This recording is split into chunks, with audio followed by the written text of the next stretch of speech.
আসসালামু আলাইকুম। জেবিস ফার্মের আরও একটি নতুন ভিডিওতে আপনাদেরকে স্বাগতম। আপনাদের দোয়ায় আলহামদুলিল্লাহ আমি ঠিকঠাক মতো বাসায় আসছি এবং বাসায় আসার পর এখনো পর্যন্ত মুরগি উঠাইনি। তার মূল কারণ হচ্ছে যে মুরগির বাচ্চার দাম অনেক বেড়ে গেছিল। তো ইনশাল্লাহ আশা করা যায় যে কয়েকদিনের মধ্যে দাম অনেকটা কমে যাবে। আজকে আমি যে বিষয়টা নিয়ে আপনাদের সাথে আলোচনা করতে যাচ্ছি সেই বিষয়টা হচ্ছে যে আমরা যারা ছাগলের খামার করে থাকি বা গরুর খামার করি বা ভেড়ার খামার করি, যে কোনো খামারই করি না কেন, অর্থাৎ যে কোনো তৃণভোজী প্রাণীর খামার করে থাকি না কেন, সকলেই আমরা এই সমস্যাটার সম্মুখীন হয়ে থাকি। এই ভিডিওতে যে শুধুমাত্র ছাগলের খামারিদের জন্য তা কিন্তু নয়। আমরা কিন্তু আমাদের বাসায় যে কোনো ধরনের তৃণভোজী প্রাণী যেমন হচ্ছে ছাগল, গরু, ভেড়া ইত্যাদি পালন করে থাকি। ও আমরা যে কেউ এই সমস্যার সম্মুখীন হতে পারি। তো সে কারণে ভিডিওটি আপনাদের সবার জন্য একটু মনোযোগ দিয়ে দেখবেন। তো আপনারা ভিডিওতে খেয়াল করলে দেখবেন যে আমার তোতাপুরি ছাগলের একটি পা ঠিকঠাক মতো মাটিতে পাততে পারছে না। পাটা অনেকটা ফুলে গেছে এবং বারবার ঝাঁকাচ্ছে। আপনারা যদি এটিকে কোনো ধরনের রোগ ভেবে থাকেন তাহলে ভুল করবেন। আসলে এটি কোনো ধরনের রোগ নয়। মূলত এটি হচ্ছে কোনো কিছুর দ্বারা আঘাত পাওয়ার পর যে রক্ত বের হয়, সেই রক্তের জায়গায় মাছি পড়ার পর ইনফেকশনের সৃষ্টি হয়। ইনফেকশনের মাধ্যমে সেই জায়গাটিতে ধীরে ধীরে পোকার আবির্ভাব ঘটে। আপনারা এখানে খেয়াল করলে দেখতে পারবেন যে সেই জায়গাটিতে প্রচুর পরিমাণে পোকা অর্থাৎ কীট জন্ম নিয়েছে। এই পোকাগুলি বা কীটগুলি মূলত মাছির দ্বারা ইনফেকশনের মাধ্যমে হয়ে থাকে। আপনারা অনেকে বলবেন যে ভাই এটা তো খুরাই রোগ। ভাই আসলে এইটা মূলত খুরাই রোগ নয়, এটা খুরের ভিতরে হয়নি, এটা হয়েছিল উপর জায়গাটিতে।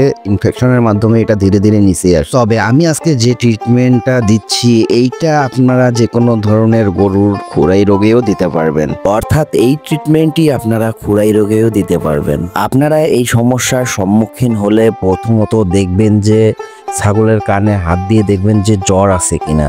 আপনার যদি ছাগল হোক, গরু হোক বা ভেড়া হোক, তাদের কানে বা যেখানে নাড়লে বুঝতে পারবেন যে জ্বর আছে কিনা। সেই জায়গায় স্পর্শ করে দেখবেন যে জ্বর আছে কি। আর যেহেতু পাটা ফুলে গেছে সেহেতু তো ব্যথা আছে অবশ্যই, যেহেতু পা পাততে পারছে না সেহেতু এখানে জ্বর প্লাস ব্যথার জন্য আপনারা অবশ্যই PK5টা ব্যবহার করতে পারেন, অর্থাৎ খাওয়াতে পারেন। আর যেহেতু এটি একটি ইনফেকশনাল প্রবলেম, এখানে ইনফেকশন হয়ে গেছে, সে কারণে আপনারা অবশ্যই ইনফেকশনের জন্য মার্বো ট্যাবলেটটা খাওয়াতে পারেন।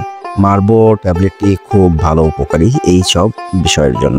আর এখন আমার হাতে যে প্যাকেটটি দেখতে পাচ্ছেন, আশা করি যে আপনারা এই প্যাকেটটি ভালো করে চিনেন। অর্থাৎ এই প্যাকেটের ভিতরে যে মেডিসিন, এটা মেডিসিন বললে ভুল হবে, আবার মেডিসিন বলা যায়। এই প্যাকেটে মূলত আপনারা দেখতে পাচ্ছেন যে ন্যাপথলিন আছে, আর এই ন্যাপথলিনটা সব থেকে ভালো উপকারী এই বিষয়ের উপর। আর এখন আমার হাতে যে ছোট্ট বোতলটি দেখতেছেন এটার নাম হচ্ছে জেয়ার অয়েল।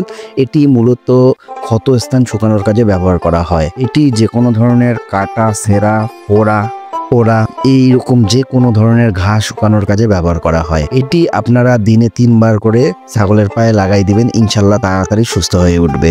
এখন আমার হাতে যে এর আগে ন্যাপথলিনটা দেখছিলেন, ন্যাপথলিনের প্যাকেটটি, সেই ন্যাপথলিন থেকে একটি ন্যাপথলিন বের করে আমি সুন্দর করে গুঁড়া করে নিয়েছি এবং গুঁড়া করার পর আমার ছাগলের যে ক্ষত স্থানটিতে আছে সেই জায়গা খুব ভালো করে ঢিকায় দিয়ে দিছি। এর ফলে হবে কি যে ন্যাপথলিনের কারণে যতগুলো ওখানে পোকা বা কীট রয়েছে সবগুলোই মারা যাবে।